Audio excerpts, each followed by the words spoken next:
बिस्मिल्लाहिर्रहमानिर्रहीम। मैं Sialkot update official का मशकूर हूँ कि आज आपने मुझे मौका दिया और आपके चैनल पे बात करने की अपॉर्चुनिटी दी। मेरा नाम शकील अहमद ख़ान है और मैं सियालकोट टैक्स बार का 3 दफ़ा सदर रह चुका हूँ और इस वक्त मौजूदा जो मेरे पास ओहदा है, मैं पाकिस्तान टैक्स बार का इंफॉर्मेशन सेक्रेटरी हूँ बराए साल 2021 से लेकर 2023 तक। आज मुझे जिस इशू के ऊपर बात करने का मौका दिया गया है वो फाइनेंस एक्ट 2022-2023 है।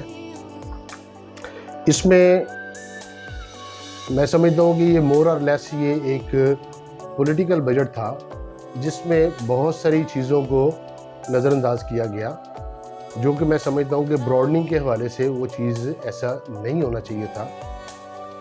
क्योंकि एक तरफ गवर्नमेंट बात करती है कि हमें टैक्स कलेक्शन में उस तरह खातरहा पजीराई नहीं मिल रही, और दूसरी तरफ जो हमारी टैक्स बेस है वो इतनी स्ट्रॉन्ग नहीं है। उसकी मिसाल ये है कि अगर टोटल एनटीएन होल्डर 7 मिलियन है तो उसमें बमुश्किल 4 या 4.5 मिलियन लोग जो है वो अपनी टैक्स रिटर्न फाइल कर रहे हैं। तो मैं समझता हूँ ये जो पॉलिटिकल बजट है इसमें बहुत सारा काम ऐसा हो सकता था कि जो एक ब्रॉडनिंग के हवाले से या एक टैक्स कलेक्शन के हवाले से उसमें बेहतरी की जा सकती थी।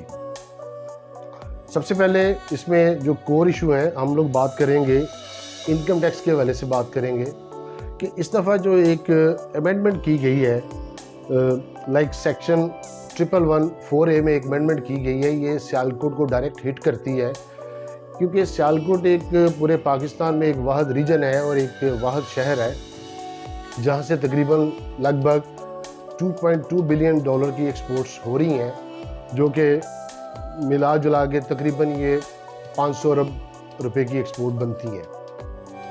तो इसमें जो कैपिंग है, जब मिसाल के तौर पे जब हमारी बाहर से पेमेंट आती है तो उसके ऊपर 1% टैक्स जो है वो बैंक में विदहोल्ड होता है।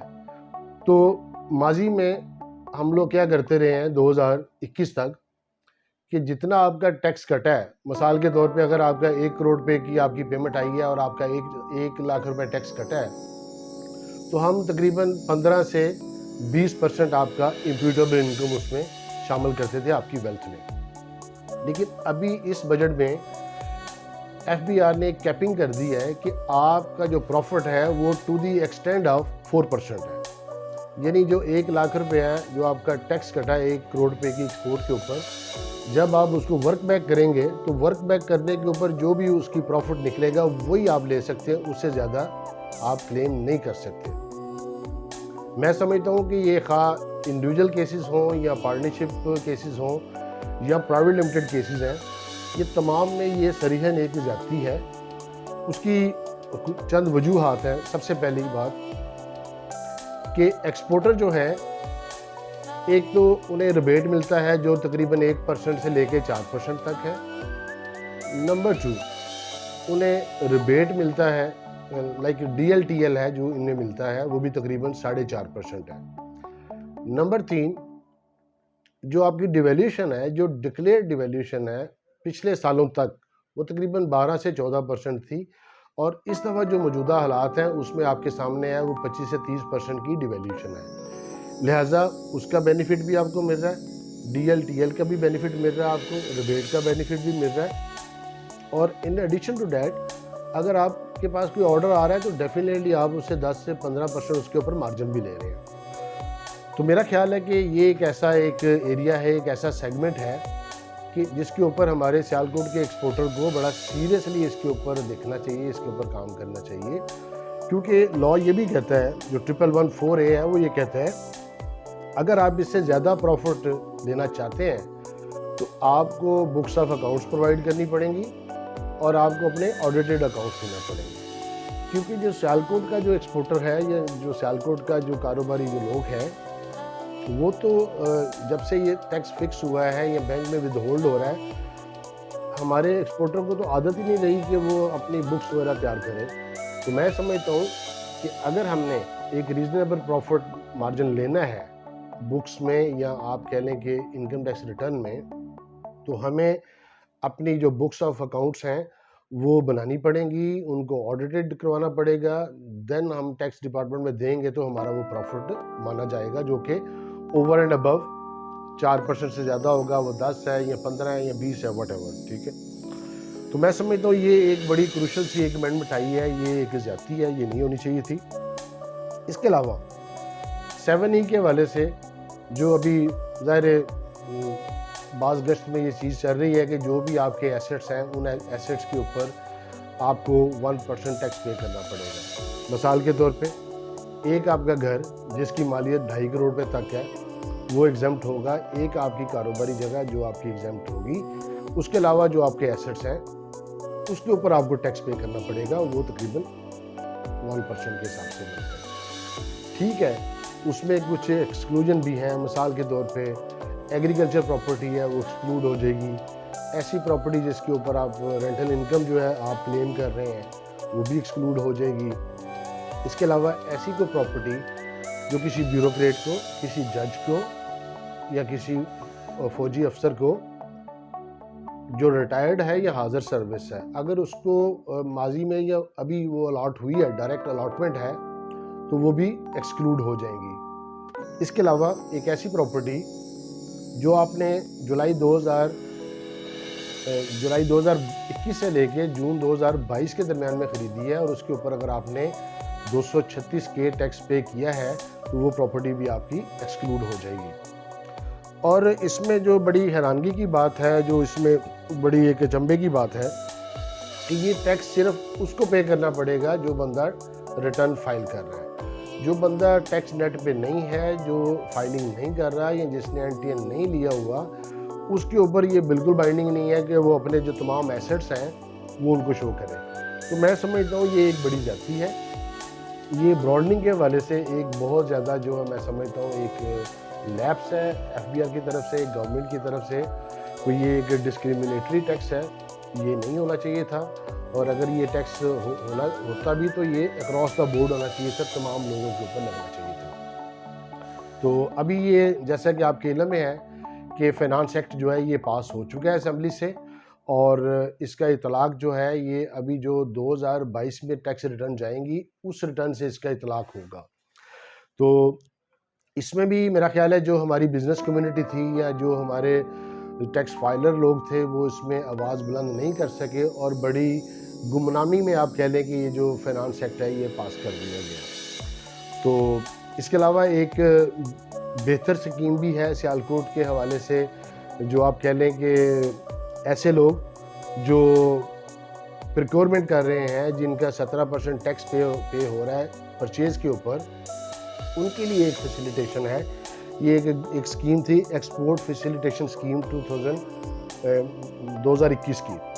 इसको एक्सटेंड कर दिया गया है अगस्त 2023 तक। अगर आप कोई लोकल रॉ मटेरियल की प्रिक्योरमेंट करते हैं और आप किसी ऐसे मैन्युफैक्चरर से आप ये परचेज़ करते हैं कि जो एक्सपोर्ट फैसिलिटेशन स्कीम के दायरा कार में आता है, तो आप उस स्कीम के तहत फ़ायदा उठाते हुए बगैर पेमेंट ऑफ सेल्स टैक्स के आप वो परचेज़ कर सकते हैं। उससे ये फ़ायदा होगा, एक तो आपकी जो वर्किंग कैपिटल है वो ब्लॉक नहीं होगा, दूसरा ये है कि अगर जो आप टैक्स पे करते हैं उसको जब आप रिफ़ंड लेते हैं, सेल्स टैक्स रिफ़ंड, तो उसके लिए भी आपको पता है काफ़ी पेचीदगी हैं। तो आपका जो सरमाया स्टक हो जाता है, जो रुक जाता है, वो मेरा ख्याल है वो बर्डन आपको नहीं आएगा। तो मेरे ख्याल में आप आज के जो चैनल है इसके मतवसत से मैं बात करूँगा कि हमें सियालकोट के जो एक्सपोर्टर हैं, स्पेशली जो ऑर्गेनाइज्ड एक्सपोर्टर हैं, उन्हें इस स्कीम का ज़रूर फ़ायदा उठाना चाहिए और ये जो EFS स्कीम है इसमें अपने आप को लेके आना चाहिए। और जो भी पाकिस्तान में ऐसे जो मैन्युफैक्चरर हैं उनको आइडेंटिफाई करना चाहिए जो इस स्कीम में ऑलरेडी रजिस्टर्ड हैं, ताकि बाइंग के वक्त आपको एडिशनली 17% टैक्स पे ना करना पड़े। इसके अलावा सेल्स टैक्स के हवाले से अगर बात करें तो गवर्नमेंट इस वक्त जो टर्किश मॉडल है उसके ऊपर काम कर रही है कि गवर्नमेंट का ये ख्याल है या गवर्नमेंट की ये सारी पॉलिसी है कि इंपोर्ट स्टेज से लेके रिटेल लेवल तक या मैन्युफैक्चरर लेवल से लेके रिटेल लेवल तक पूरी जो सप्लाई चेन है ये रजिस्टर्ड होनी चाहिए और इसमें जो इनवाइस मैकेनिज्म है ये सारा इसको हमने अडॉप्ट करना है और लेके चलना है, जिसके लिए आपके लिए में होगा कि पिछले 1 साल से जो POS इंटीग्रेशन है रिटेल लेवल पे, तमाम जो ऐसे लोग हैं जो रिटेल लेवल पे बिजनेस कर रहे हैं उनको इंटीग्रेट कर दिया गया है। तो मैं समझता हूँ कि जब एक तरफ गवर्नमेंट ये टर्किश मॉडल को फॉलो कर रही है और POS इंटीग्रेट कर रही है, दूसरी तरफ जो वेवर ऑफ CNIC है, इस बजट में उन्होंने CNIC की कंडीशन ख़त्म कर दी है। यानी अगर आप कोई ऐसी बाइंग कर रहे हैं या आपका जो सेक्टर है वो अनरजिस्टर्ड है, तो उस पर 1 लाख से ऊपर जो आपकी जो सप्लाई है उसमें CNIC की कंडीशन वेव कर दी गई है। मैं समझता हूँ ये एक बड़ा तजाद है।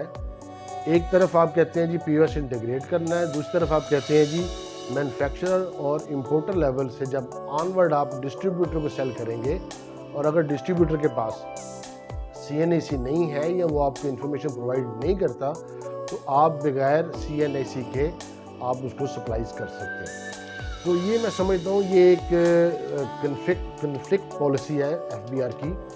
बड़ी मुश्किल से हम इस काबिल हुए थे कि 2 साल में वो जो एक डाटाबेस था, वो जो CNIC का एक नंबर रिक्वायर्ड होता था किसी भी ट्रांजैक्शन के लिए, किसी भी सेल्स के लिए, वो अब उसको वेव कर दिया गया है। तो इसमें बिल्कुल गवर्नमेंट को सोचना चाहिए, इसको दोबारा इसके ऊपर रिव्यू करना चाहिए, ताकि आने वाले वक्त में ये जो कंटिन्यूटी है, जो आप सप्लाई चेन के हवाले से एक पूरी कंटिन्यूटी है, वो बरकरार रहनी चाहिए। मैं एक बात यहाँ पे आपके गोशगुजार करूँगा कि इस बजट में इलेक्ट्रिसिटी बिल्स के ऊपर एक टैक्स इम्पोज कर दिया गया है जो 10% के हिसाब से है। मिसाल के तौर पे अगर आपका बिजली का बिल 30,000 रुपये तक है, तो आप 3,000 रुपया पर मंथ के हिसाब से आप सेल्स टैक्स पे करेंगे इलेक्ट्रिसिटी बिल के ऊपर। अगर आपके इलेक्ट्रिसिटी बिल 50,000 रुपये तक है, तो आप मंथली 5,000 रुपया पे करेंगे। अगर आपका बिल 50,000 से ऊपर है, तो आप मंथली 10,000 रुपया पे करेंगे। मेरा इसमें क्वेश्चन ये है कि ये जो आपने बजट में ये टैक्स तो आपने इम्पोज कर दिया है, लेकिन उसका तरीकाकार आपने डिवाइस नहीं किया। सिर्फ आपने जो ऐसे लोग हैं जो कि कमर्शियल जिनके कनेक्शन है, उसके ऊपर आप ये टैक्स लगा रहे हैं।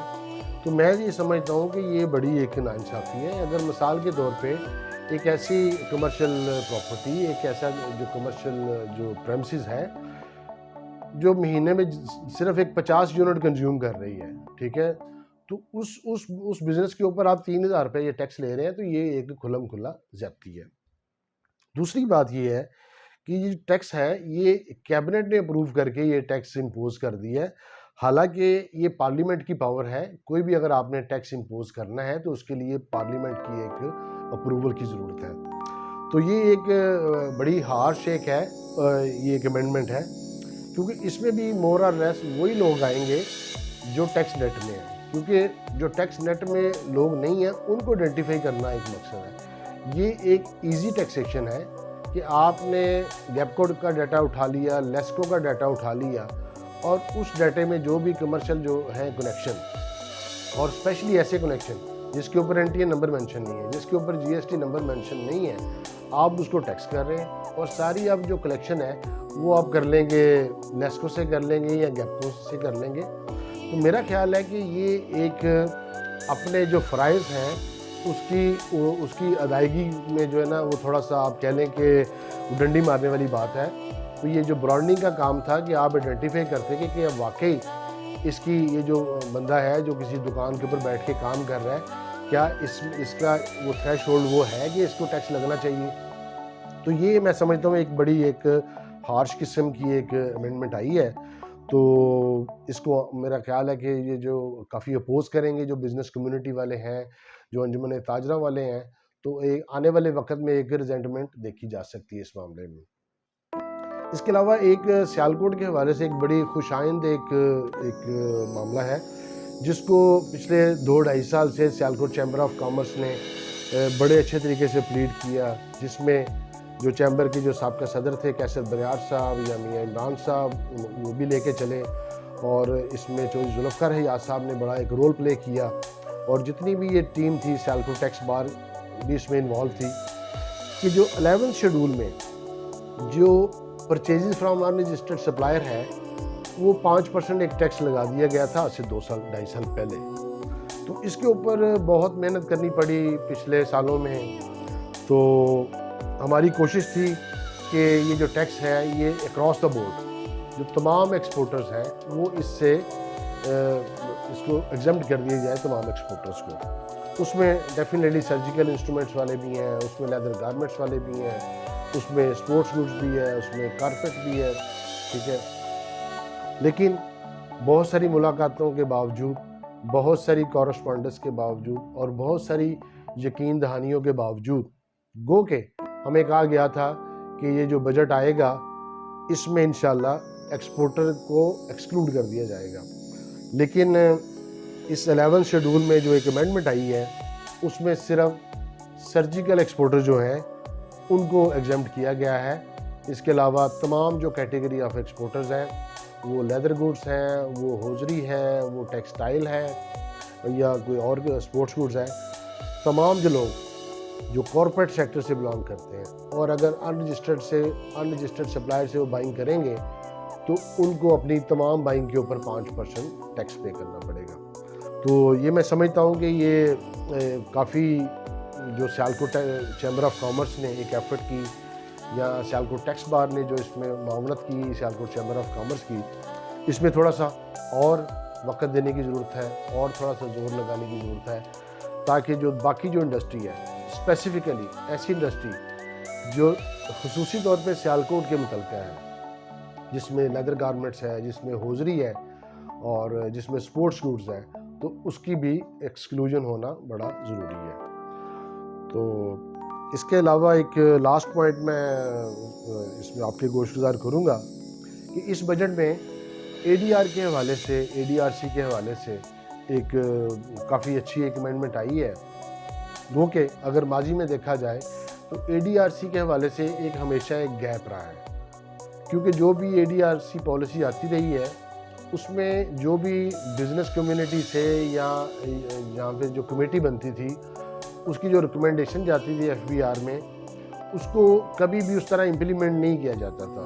तो इस दफ़ा उन्होंने एफबीआर ने थोड़ा सा दिल बड़ा किया है कि जी आप अपनी मर्ज़ी के जो बंदा इसमें अफेक्टी है वो अपनी मर्ज़ी के 2 बंदे शामिल कर सकता है जो बिज़नेस कम्युनिटी से होंगे। तो मैं समझता हूँ कि शायद आने वाले वक्त में जो लिटिगेशन है या जो कोर्ट्स के ऊपर एक बर्डन है, वो खा कमिश्नर अपील हो या अपना ट्रिब्यूनल हो या हाई कोर्ट हो, ये जो एडीआरसी का मैकेनिज़्म है डेफिनेटली इससे थोड़ी सी बेहतरी आएगी। तो मेरी आप तमाम बिज़नेस कम्युनिटी से गुजारिश है कि अगर आपका कोई मैटर वो खा इनकम टैक्स के मुतल्लिक़ है या सेल्स टैक्स के मुतल्लिक़ है या एफईडी के मुतल्लिक़ है, उसको आप एडीआर में लेके जाएं और उसमें जो भी उसके हैं जो ख्वाहिश हैं उससे आप फ़ायदा उठाने की कोशिश करें। तो इसके साथ ही मैं आपसे इजाज़त चाहता हूँ। तो इंशाल्लाह फिर किसी वक्त इस चैनल के ज़रिए आपसे बात होगी। बहुत शुक्रिया। अस्सलाम वालेकुम।